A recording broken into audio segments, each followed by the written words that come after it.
Hi అండోయ్. నాలాగా ఇడ్లీ పిండి మిగిలితే దాంతో పునుగులు ఎవరెవరు వేస్తారో కమెంట్ చేయడం అయితే మర్చిపోకండి.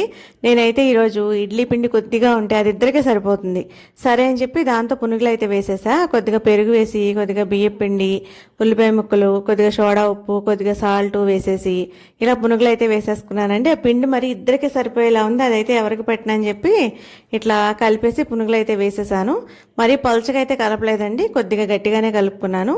తర్వాత ఆయిల్ పెట్టి ఆయిల్ కాగిన తర్వాత ఇలా పునుగులు అయితే వేసేసుకున్నానండి.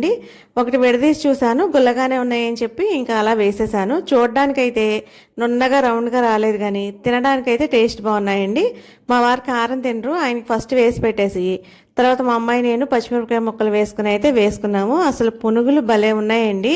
మైదా పిండి అలా ఏమీ వేయనవసరంలా, చక్కగా బియ్య పిండి వేసేసుకొని ఇట్లా పునుగులు అయితే వేసేసుకొని తినేయచ్చండి. మేము చట్నీ చేసుకోలేదు ఈరోజు.